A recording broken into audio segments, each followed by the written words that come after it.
Hello, I'm Azim Magarsa. Welcome to OBN English News Service.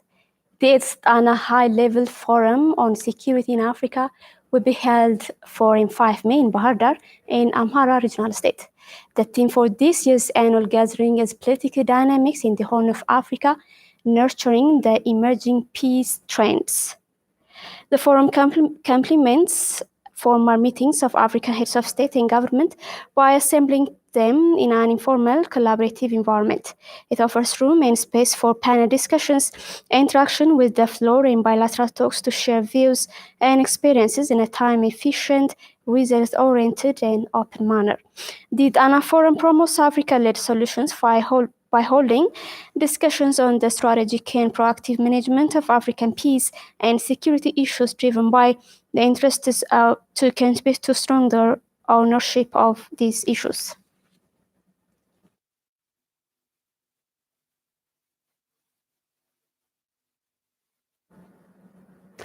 A cornerstone has been laid for a cardiac care center to be built in the premises of the Black Lion Specialist Hospital with a 40 million euros funding from the government of the Netherlands. The center, scheduled for completion within the coming 2 years, will contribute a lot towards creating favorable conditions to make Ethiopia a center for medical tourism in the Horn of Africa, said Dr. Amir Aman, Minister of Health. The 7-story cardiac center is one of the key projects that Ethiopia has planned to execute to prevent non-communicable disease. Cancer and kidney transplantation centers will be built at the Black Lion Specialized Hospital. The center will have the capacity to perform 500 surgeries, 1,600 catheterization lab diagnosis, and 500 catheterization lab intervention when it goes operational.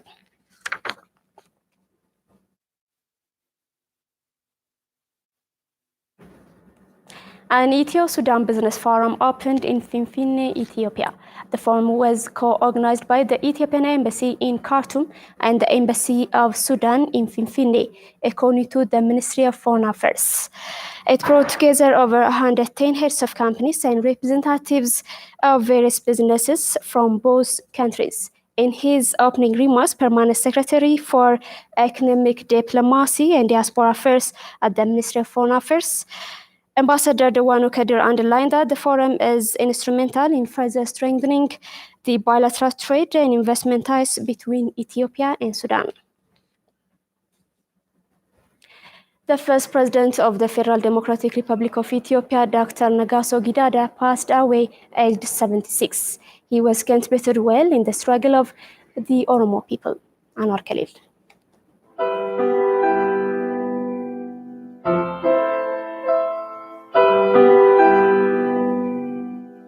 The first president of the Federal Democratic Republic of Ethiopia, Dr. Negaso Gidada Solen, has passed away at the age of 76. He was born in 1943 in Dambidolo town of Kelamolega zone. He has contributed a lot in Oromo struggle since 1970s when he was a student at Addis Ababa University.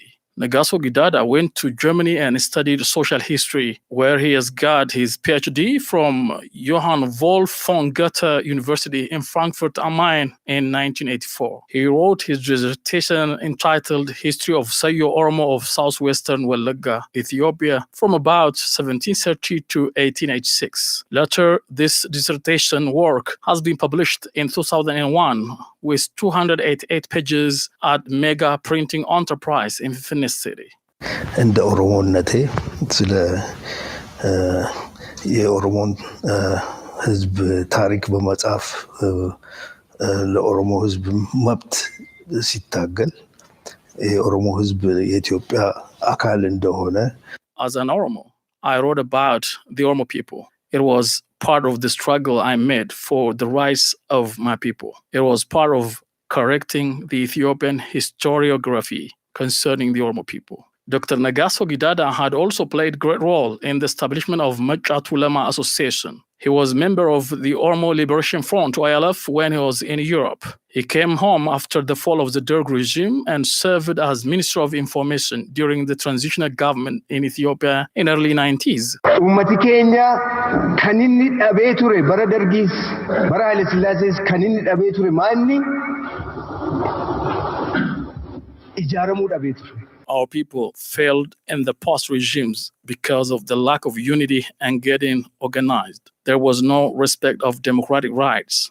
There were not situations like today to aware our people. There was no political party with well-organized base to organize and lead our people. Sagantaa politika baafatee kan isa geggeessu dhaabbii hin qabu. In 1995, he is sworn in to the office as the first president of the Federal Democratic Republic of Ethiopia. After serving for 7 years, he resigned due to disagreements within the government by then led by the late Prime Minister Meles Zenawi. Waggaa 13 si jedheera miti eega narratti murteessanii tajaajilli naa kennamuun irra ture kan eega dhaabbate. The government refused to give me what I was supposed to get as president. Now, 13 years have gone. In fact, I'm a man of principle and goal. They planned to get me mad or make me leave the country. However, it was just in 2018 that the government of the Oromia Regional State, during the presidency of the former president of the Oromia Regional State, Lamma Magarsa, that the government of the region and the ruling party, the Oromo Democratic Party, ODP, Dr. Nagaso Gidada, was given recognition and award of a car and money.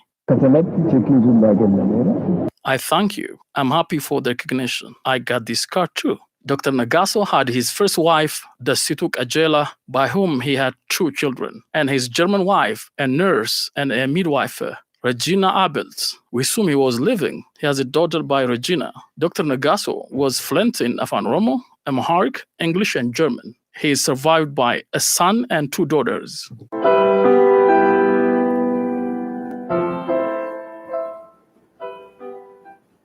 On the same move, Prime Minister Dr. Abiy Ahmed extended his condolences to the people of Ethiopia and his family over the passing of the former president, Dr. Nagaso Gidada. Dr. Nagaso Gidada passed away aged 76 in Germany. Olkawa and Wendumu has more on this. The former president of Ethiopia, Dr. Nagaso Gidada Solan, passed away at the age of 76. He was born on September 8, 1943 in Damdolo, Wallagga, Oromia Regional State in western part of Ethiopia. Dr. Nagaso Gidada studied history at Haile Selassie First University, now Addis Ababa University, from 1966 to 1971. From 71 to 74, he served as school director and history teacher in Ira in western Wallagga. He left for Germany in October 1974 and lived there until July 1991. During his time, he studied history in the Department of Ethnology at the J.Y. George University in Frankfurt am Main. Dr. Nagaso was son of Gidada Solan, one of the known and first local ministers of Protestant Church in Damdolo in western part of Ethiopia. Dr. Nagaso had been an active member of the Oromo Liberation Front, OLF, in Europe and had been the Minister of Information in the transitional government of Ethiopia and the Central Committee member of the Oromo People's Democratic Organization, OPDO, and the now Oromo Democratic Party, ODP, when he has become president of Ethiopia in August 22, 1995.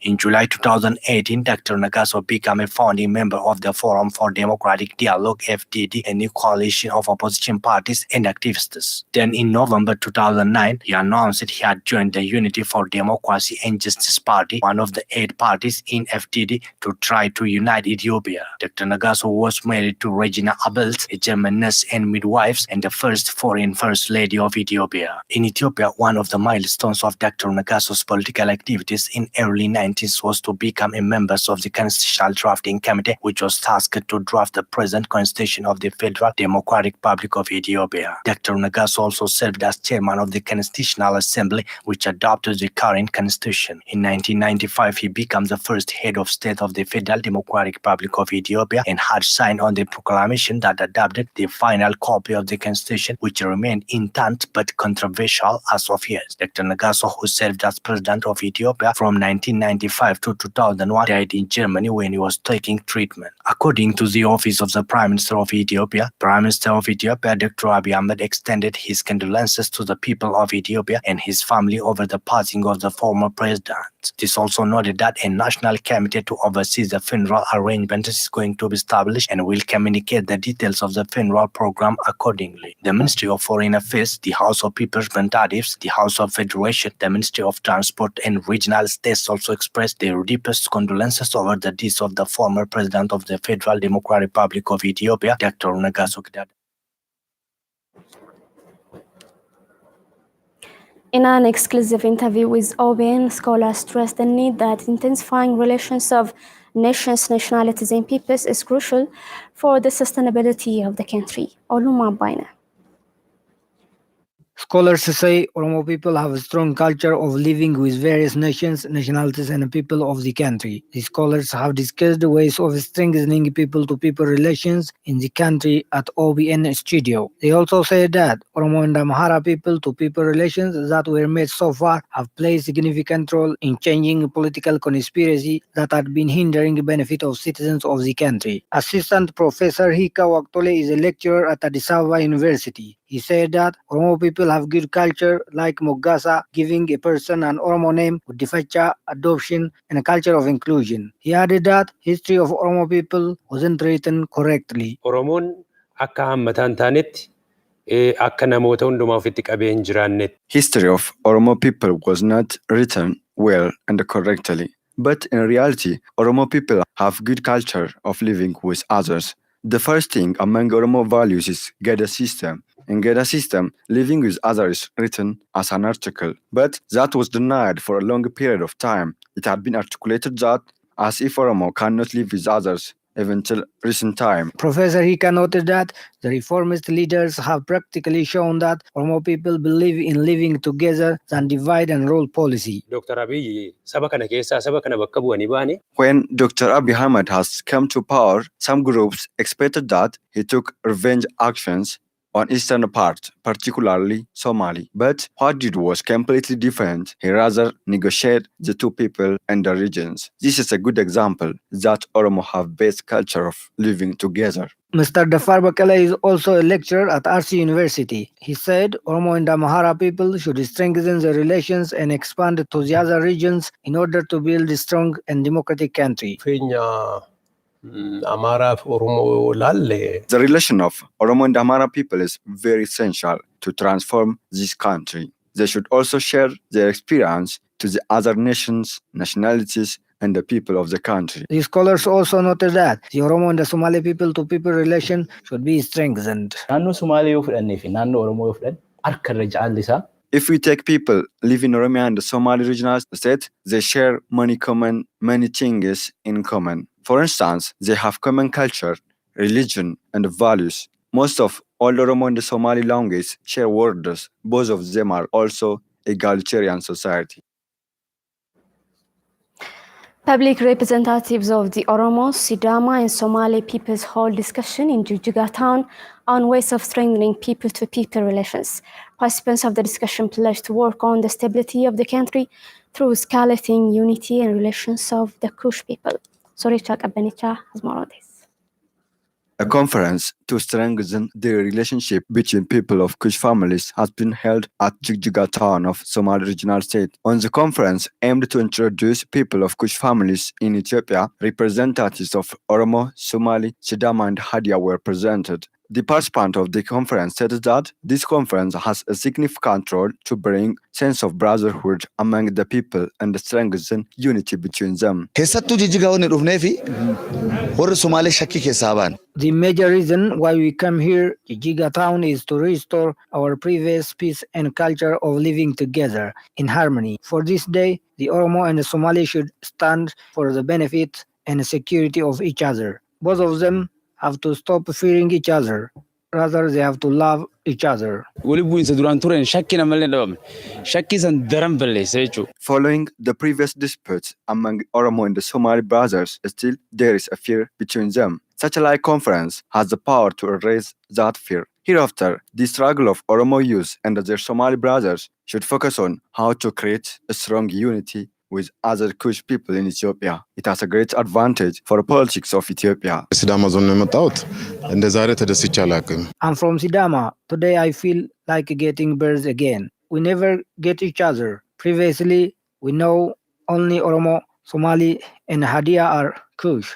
When I realized that we all are one, today I'm really very happy. And we should continue it in the future. Political analyst and a social science expert, Professor Skel Gabisa, exclaimed that the conference was successful, and that's the indication of the country's strong base of political transformation. What you hear when you are in Finfinne city is the country was divided per nation, and there is no relationship between the people. But the reverse is true here. What I appreciated on this conference is owner of the idea, and the coordinator is Kero and use of different Kush people. It is what must be appreciated.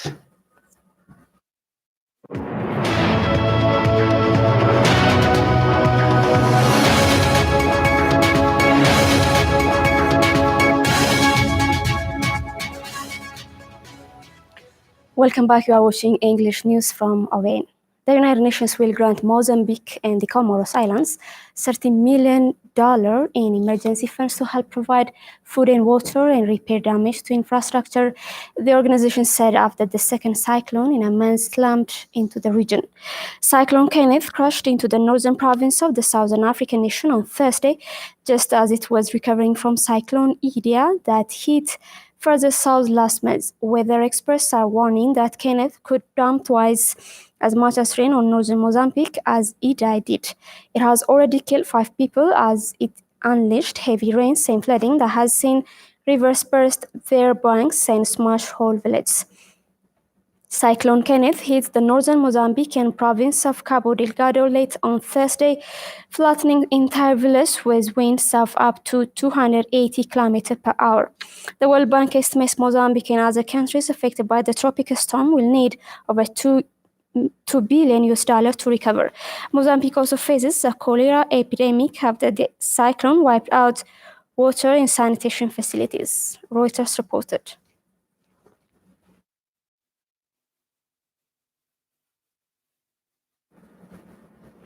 That's it from me and the whole team. Thank you so much for joining us.